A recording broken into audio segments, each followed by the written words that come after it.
So that'll bring us back. I wasn't trying to avoid it, but you had mentioned the mouthy horse a little bit. So Mhm. um, we all have our experiences and our biases and the things that we've seen and so forth.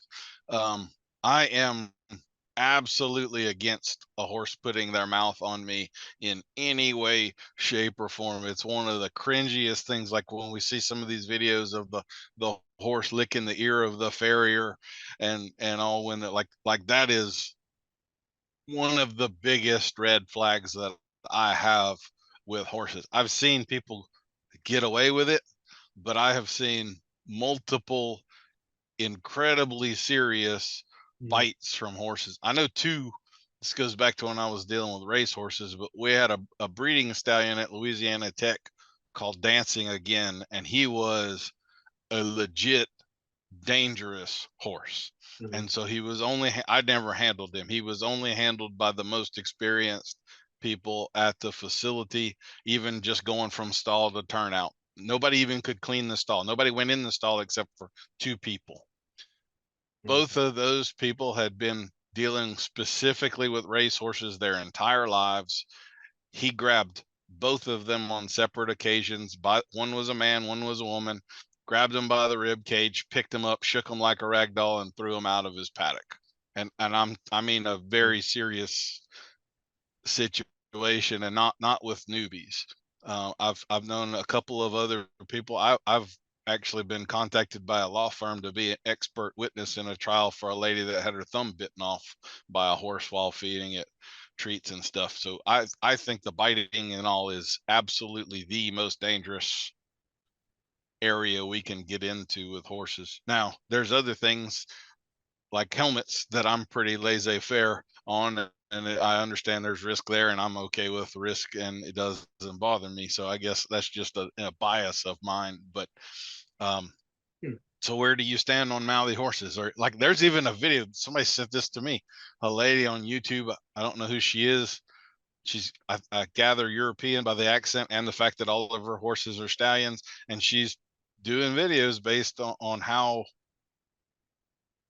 good of a relationship she has with the stallions, and the stallions express that by mouthing on her, and she'll stand there doing a video with a horse nibbling on her shoulder right here, and like I have to turn it off. I mean, Mm. I can't. I have a physical reaction to that. I cannot stomach it at all. It's just.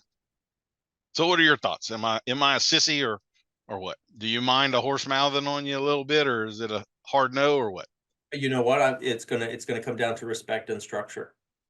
When you think about the tactile senses that horses have, and the fact that they use their lips, basically it's their equivalent to our thumbs, right?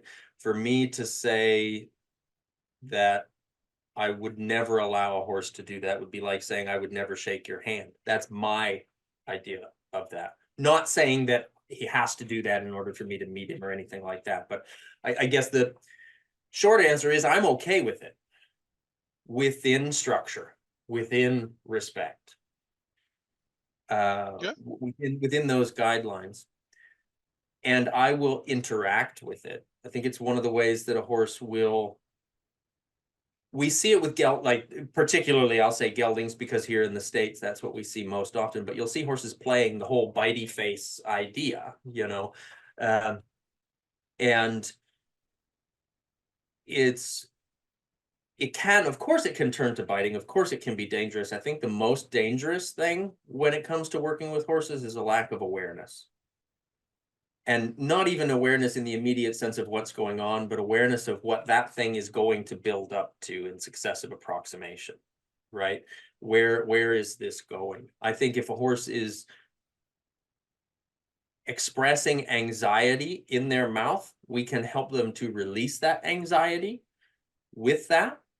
And I think that if you handle it skillfully, it can be um, a more direct way of helping to release that because that's where they're holding it, right? Not saying that I think everybody should be doing that with their horses if they don't have that skillful awareness, right? I think that's an important thing. Do I think that horses mouthing on your, like you're talking about, mouthing and lipping at your shoulders and things like that? No, I don't. I guess I'll say I wasn't in the situation to see it happening and to know the backstory and things like that, so I shouldn't make a judgment call on it. But it made me a little itchy hearing about it. Like you're talking about having that physical response, like that made me a little bit itchy hearing about it.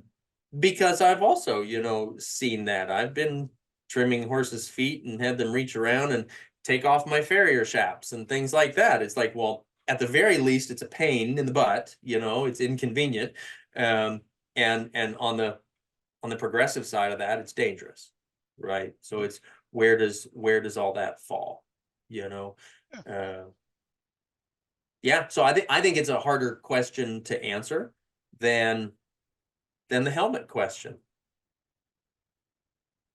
right? Like, Yeah. I think that's a little bit more difficult to answer. But that wasn't your question, so I'll let that go. No, I tell you what, jump in. You brought it up. So where do you fall on helmets and all of that? Is that an absolute for you, or you get It, relaxed about it at times, or what? it's an absolute for me. Okay. And the reason it's an absolute for me is that when my daughter was younger and she was taking lessons, I told her that it was the rule that she had to wear a helmet. And when she asked why, I told her that it was to protect her head. And she said, "Why isn't your head worth protecting also?" And that was the last day I didn't wear a helmet. I basically think of it as that was a promise to my daughter, right? Yeah. And I'm okay with people opting not to in some situations. Um, and I say that because there's some that you look at and you're like, you don't have anything else working safety wise. Can you at least put on a damn helmet? When you look at the statistics of head injuries with horses, we should all be wearing our helmets on the ground even more than we do in the saddle, I think. This was maybe a decade ago. I looked into the statistics on it, and it was something like 80% or near to 80% of the head injuries that come into the emergency room as a result of kicks from a horse or as a result of being around horses, the head injuries, about 80% of them happened on the ground. But of the ones that happened in the saddle, it was near to 80% resulted in death if they didn't have a helmet on. This is of the ones that turn up to the emergency room, because horse people are pretty damn thick-headed, and if we get up and we think that we're fine just because we see a little stars and we might be just a little dizzy, we say, "Oh, I'm fine, I'll get back on," and we don't go to the emergency room, we don't go get looked at, right? So I think if we were measuring by everybody who gets knocked on the ground, the statistic would probably be different. But that was the statistic, like I said, I think it was about a decade ago, of the cases in the US at least that actually made it to the emergency room. So I think looking at that to me is a really easy validation for why we should. And I'm the guy that climbed on about 3,000 colts without wearing a helmet. So I'm not saying that I'm going to call you out if you don't wear one. If you do or you don't, it's your own personal preference, right? Like, if you're riding in a clinic with me, specifically if you're riding here at my place, yeah, you have to wear one. It's just part of the insurance policy, right? And so even when I was starting those young horses, and wasn't wearing a helmet for myself, I always had one in the car, because if the barn rule was you wear a helmet, then you wear a helmet, and there was no question about it. There was always a respectful response there. What I think is more, I think the word I would use is repulsive, is the validation that you hear from adults when you see children not wearing helmets, and the validation is, but this is a lifestyle. I think that's the most ridiculous answer I've ever heard, and we might end up with hate mail for that, but I think that to refer to someone's safety and opt to not and call it lifestyle is awful. There's other words I want to use, but I won't.